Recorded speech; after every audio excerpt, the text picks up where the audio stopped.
Hello friends, good morning. আমি মো lifestyle ব্লগে তোমাদের ওয়েলকাম আর অনেক অনেক ভালোবাসা। আশা করি তোমরা সকলেই ভালো আছো, সুস্থ আছো, আর আমরাও কিন্তু বেশ ভালো আছি।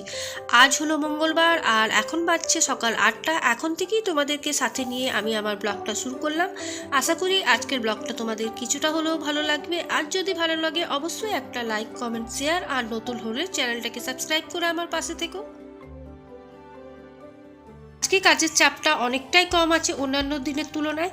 আর অন্যান্য দিন কি হয়, মনে হয় কোনটা আগে করব আর কোনটা পরে। আর বিশেষ করে অনেক কাজও হয়ে যায়। আর বিশেষ করে হচ্ছে তোমার রবিবারে একটু বেশি চাপ প্রত্যেকটা হাউসওয়াইফের কাছে। আসলে সোম থেকে শনিবার কি হয়, তাড়াহুড়োর মধ্যে সব কাজ হয়, তার জন্য ডাস্টিং, ক্লিনিং এগুলো খুব ভালোভাবে হয় না।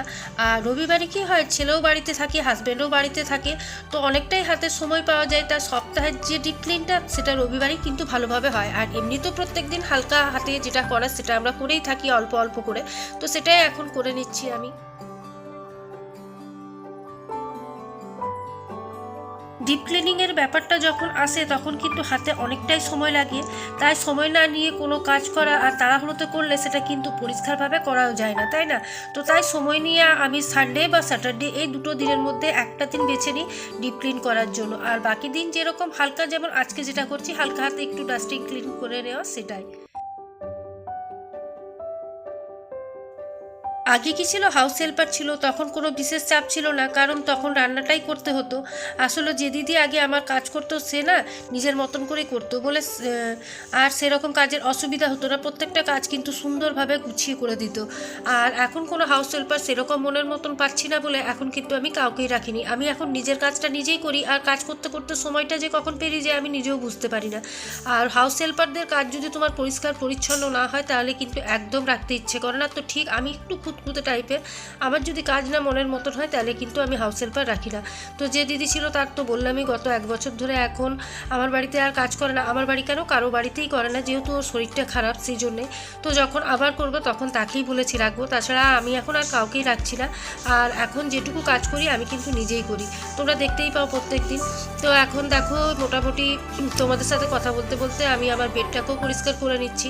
আর বেডটা আজকে তুললাম না, বেডশিটটা যেহেতু এটা 2 দিন আগেই পাতা হয়েছে তো সেই জন্যই তুললাম না। রাত্রে আমি একটা পুরোনো চাদর বিছিয়ে তারপর কিন্তু ওর ওপর শুয়ে থাকি। এখন বেডটা ভালোভাবে তোলার পর দেখো দেখতেও ভীষণ ভালো লাগছে। আর ঘরের এটাই কিন্তু সব থেকে সুন্দর লাগে যদি তোমার বেডটা সাজানো গোছানো ভালোভাবে থাকে। আর এই যে রাখগুলো দেখছো, এগুলো তো রাখার আমার এক্সট্রা জায়গা নেই, তাই বিছানার উপরেই রাখতে হয়। আর এখন মোটামুটি যেগুলো ডাস্টিং বাকি আছে, টুকিটাকি যে ফার্নিচারগুলো আছে সেগুলো হালকা হাতে এখন ডাস্টিং করে নিচ্ছি।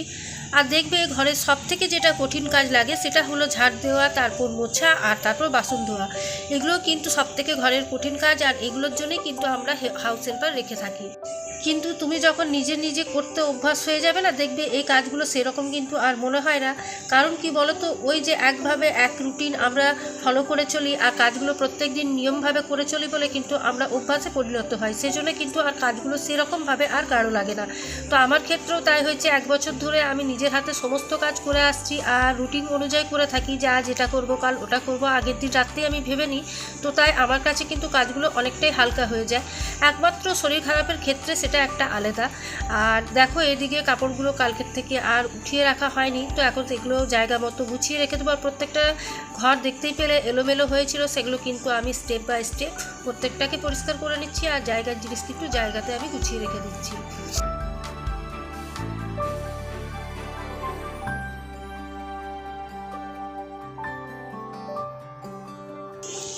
ছোট ঘর হোক বা বড় ঘর হোক বা যাই হোক, যদি তুমি জিনিসপত্র গুছিয়ে বাগিয়ে রাখো, যেখানে জিনিস সেখানে সাজিয়ে রাখো, তাহলে দেখবে কিন্তু দেখতে ভীষণ ভালো লাগে।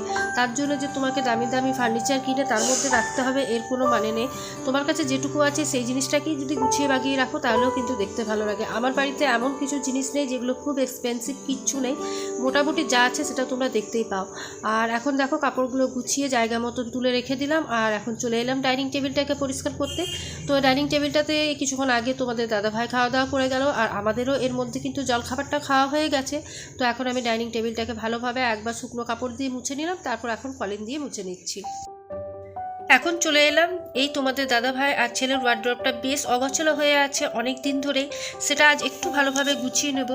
আর এই যে শাড়িটা দেখছো এটা সেই প্রণামীর তত্ত্বতে এসছে, ভাসুরের ছেলের বিয়ে হলো তো মেয়ের বাড়ি থেকে এসছে, খুব সুন্দর শাড়িটা, ঢাকাই জামদানি। তো চলো এখন তোমার ওয়ার্ড্রপটাকে অর্গানাইজ করা যাক। আর দেখতেই পাচ্ছ যে মানে তোমার ভেতরটার অবস্থা খুবই খারাপ, যেহেতু এই কিছুদিন ধরে কাপড়গুলো পরা হয়েছিল, বিয়ে বাড়িতে যাওয়া হয়েছিল, তো তোমাদের দাদাভাই কী করে জিনিসগুলো টেনে টেনে পরে আবার সেরকমই উঠিয়ে রেখে দেয়। তো সেগুলোই আমি দেখতে ভীষণ বাজে লাগছে বলে আজকে সময় বের করে এখন কিন্তু আমি ওয়ার্ড্রপটাকে ভালোভাবে অর্গানাইজ করব। আর ওয়ার্ড্রপ অর্গানাইজ করা একটা হেডেকের কাজ, ভালোভাবে পার্ট বাই পার্ট গুছিয়ে রাখতে হয়, না হলে দেখতে খুবই বাজে লাগে। তো সময়ের অভাবে অনেক দিন ধরেই করা হচ্ছিল না, তো তাই আজকে আমি ভাবলাম যে এগুলো ভালোভাবে গুছিয়ে নিই। আর তোমার দাদা ভাইকে দেখতে পেলে যে ওই অর্গানাইজারগুলো, এই যে তোমার একটা প্যান্টের জন্য আর একটা শার্টের জন্য আমি কিনে দিয়েছিলাম, সে তো সব উলট পালট করে দিয়েছে, প্যান্টের সাথে জামা, জামার সাথে শার্ট, টি শার্ট সব এক জায়গায় রেখে দিয়েছে। তো তাই এই যে দুটো অর্গানাইজার ব্যাগ আছে, তো তার একটার মধ্যে আমি দেখো শুধু দাদা ভাইয়ের প্যান্টগুলো রাখছি আর ছেলের, আর আরেকটাতে শার্টগুলো।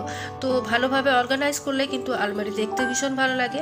আর এই যে জামার পিসটা দেখছো এটা তোমাদের দাদা ভাইকে প্রণামীতে দিয়েছিল, তো তোমাদের সাথে একটু শেয়ার করলাম, যেহেতু এগুলো নতুন তাই তোমাদের সাথে শেয়ার করলাম, যে দিয়েছে সেটাই দেখালাম আর কিছু না। তো এখন দেখো ভালো করে প্যান্টগুলো একটাতে রেখে তারপরে এখন আমি জামাগুলোকে পার্ট বাই পার্ট গুছিয়ে রেখে নিচ্ছি। আর আমার প্রচুর ঠান্ডা লেগেছে, তার জন্য হয়তো তোমরা ভয়েসটা একটু চাপা পাবে, কিছু মনে করো না। তো যেটা বলছিলাম, আর দেখবে সব কিছু যদি ঠিকভাবে গোছানো থাকে তাহলে হাতের কাছেই দেখবে সব কিছু খুঁজে পাওয়া যায়, না হলে দেখবে সব কিছু কিন্তু আমরা উলট পালট করে দিই। তাই আমি চেষ্টা করি যখনই সময় পাই ছেলের আর তোমাদের দাদাভাইয়ের জিনিসগুলো ঠিক মতন মানে ভালোভাবে অর্গানাইজ করে রেখে দেবার। আমি সব কিছু মানে মানে সেকশন বাই সেকশন রাখি, তাহলে কি হয় জিনিসগুলো তোমার প্রত্যেকটা খুঁজে পাওয়া যায়। এই যে দেখতেই পেলে যে একটাতে প্যান্ট আর একটাতে শার্টগুলো রাখলাম, আর এইদিকে তুমি দেখতেই পাচ্ছ ব্লেজার, তারপর কোট, এগুলো রাখা আছে। আর এই যে নিচের সেকশনটা আছে তার মধ্যে কিন্তু আমি দাদা ভাইয়ের যত পাঞ্জাবি কুর্তি আছে সেগুলো রেখে দিই। আর এই যেগুলো তোমার ডেলি ইউজের গেঞ্জি থাকে, মানে বাইরে যে টুকটাক যাওয়া আসা করে, তো সেখানে গেঞ্জিগুলো রেখে দিই। এরকম যদি আমরা অ্যারেঞ্জ করে রাখি তাহলে কিন্তু হাতের কাছেই সব কিছু চটপট পাওয়া যায়, আর খুঁজলে খুঁজে নেওয়া যায়। তো সেই জন্য এগুলো কিন্তু আমি প্রত্যেকবার করে দিই, তবুও তারা একটু উলট পালট করে দেয়। যখন কোনো কাজ পরপর চলে আসে আমাদের 2-3 দিন ধরে, তখন কিন্তু এরকম করে। তো এই কিছুদিন ধরে বিয়ের কতগুলো চললো, সেই জন্য কিন্তু সব জিনিস আমার উলট পালট হয়ে গেছে। আর ওখানে ফাইলগুলো আমাকে রাখতেই হবে, তোমাদের দাদা ভাইয়ের জন্য ফাইল আর কিছু জিনিস আছে যেগুলো খুব দরকারি, সেগুলো সামনেই থাকে। তো দেখো এখন গোছানোর পর দেখতে বেশ আলমারিটা ভালো লাগছে, তাই না? আর কিছু কিছু ছোট কাপড়ও ছিল যেগুলো বাতিল করলাম, যেগুলো ছেলের ছিল, তো সেগুলো কাউকে দিয়ে দেওয়া যাবে, কারণ বছর বছর তারা লম্বা হচ্ছে আর বড় হচ্ছে, তো তাদের কাপড়গুলো কিন্তু তোমার আজ ইউজ হয় না, আর ওগুলো তো ঘরে জমিয়ে রেখে বা ফেলে দিয়ে কোনো লাভ নেই, কাউকে দিয়ে দিলে তার উপকার হবে। তো আমি সেটাই করি প্রত্যেক বছর, এরকম শীতকালে বলো গরমকালে বলো দুবার আমি কাপড়গুলো ছাঁটাই করে রাখি, তারপর যার প্রয়োজন মনে হয় তাকে কিন্তু আমি দিয়ে দিই। আর এখন দেখো চলে এসেছি আমি রান্নাঘরে এসে রান্নাঘরটা একটু পরিষ্কার করে নিচ্ছি, যেহেতু স্নান করতে যাব। তো তার আগে আমি কি করি, যে সকালবেলায় তোমার রুটি তরকারি এসব হওয়ার পরও দেখবে একটু রান্নাঘরটা নোংরা হয়ে যায়, যেহেতু তেল তারপরে রুটি করা হয় তার গুঁড়োগুলো পড়ে, সেই জন্য রান্নাঘরটা একবার ভালো করে পুরোটাই মুছে নিলাম উপর থেকে নিচ পর্যন্ত।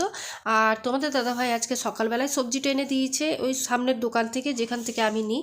তো ফুলকপি, সিম, তারপর লাউ ডাঁটা, ধনেপাতা, বেগুন, তার আলু, পেঁয়াজ, এগুলোই। তো সেগুলো এখন আমি গুছিয়ে ধুয়ে রেখে নেব। আর ধনেপাতা অনেকটাই আনা করিয়েছি, যেহেতু আমি ধনেপাতার চাটনিটা এখন মিষ্টি করি না, ঝাল করে করি, তো সেটা স্টোর করে রেখে দিই ফ্রিজের মধ্যে, সেই জন্যে। তো চলো এখন এগুলোকে ভালো করে সাজিয়ে গুছিয়ে রেখে দিই। আর দেখতেই পাচ্ছ, আর সিম, মটরশুঁটি এখনও পর্যন্ত শীতকালীন যে সবজি তার দাম কিন্তু আমাদের এখানে একদমই কমেনি। আমাদের এখানে প্রত্যেকটা কিলো হিসাবে 80 টাকা, 70 টাকা, 60 টাকা, তার নিচে নয়। তো যাই হোক, এখন খেতে তো হবে যতই দাম হোক। তো সেই হিসাবে দাদাভাই নিয়ে এসছে, আর প্রত্যেক দিন টাটকা সবজিটা পেয়ে যায় বলে আমি কিন্তু বেশিরভাগ সময় স্টোর করে রাখি না। যখন মনে হয় যে একটু বেশি নিই পাওয়া যাচ্ছে তখন নিই, কিন্তু যে খুব বেশি স্টোর করি সেটা না। তো দেখো ভালোভাবে এখন ধনে পাতাগুলোকে মানে কুচিয়ে নিলাম, আর এখন এগুলো ধুয়ে জলটা ঝরতে দেবো, তারপর কিন্তু রেখে দেবো। আর ফুলকপিটা দেখতেই পেলে এটা কিন্তু 25 টাকা দাম নিয়েছে। এরপর সোজা চান করে চলে এসেছিলাম, একটু রোদে ঠাকুর প্রণাম হয়ে গেছে, ঠাকুরকে জল দেওয়া হয়ে গেছে।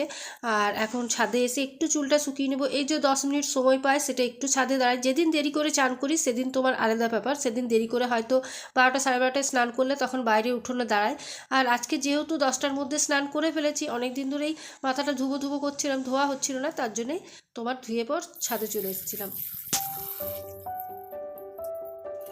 স্নান করতে যাওয়ার আগে কিন্তু আমি প্রত্যেকটা কাজ গুছিয়ে গেছিলাম, তোমার তরকারি কেটে তারপর তোমার এই ডাল এগুলো জোগাড় করে গেছিলাম। তো আজকে মিক্সড ডাল বানাবো, সেই জন্য মুসুর ডালের মধ্যে তোমার মূলো, বরবটি, তারপর গাজর এগুলো দিয়ে দিয়েছি। আর এখন চলো ডালটা আগে সিদ্ধ হোক, তারপর তোমার ফোড়ন দিয়ে নামাবো। তো এখন ডালটা এইদিকে তোমার সিদ্ধ বসিয়ে দিলাম। আর আরেক পাশে আজকে লাউ ডাঁটা চচ্চড়ি করবো, মানে পোস্ত বা সর্ষে দিয়ে ওই লাউ ডাঁটা নিয়ে এসেছিলো। আর এগুলো যদি মানে একদিন রেখে দিই তো কীরকম হয়ে যায়, সেই জন্য আমি মানে শাক জাতীয় জিনিসটা যেদিন আনে সেদিনে করে নেবার চেষ্টা করি। তো এই লাউ ডাঁটার পোস্ত বা চচ্চড়ি যাই বলো, খেতে কিন্তু ভীষণ ভালো লাগে। তো দেখতে পেলে আমি শুকনো লঙ্কা, তারপর 5 ফোড়ন, তেজপাতা দিয়ে ফোড়ন দিয়ে তারপর এখন লাউ ডাঁটাটাকে একটু ভেজে নেব নুন হলুদ দিয়ে। তারপর যেটুকু জল বেরোবার বেরিয়ে যাবে, তারপর আমি এতে সরষা পোস্তটা দিয়ে ঢাকা চাপা দিয়ে দেবো, তাহলেই হয়ে যাবে।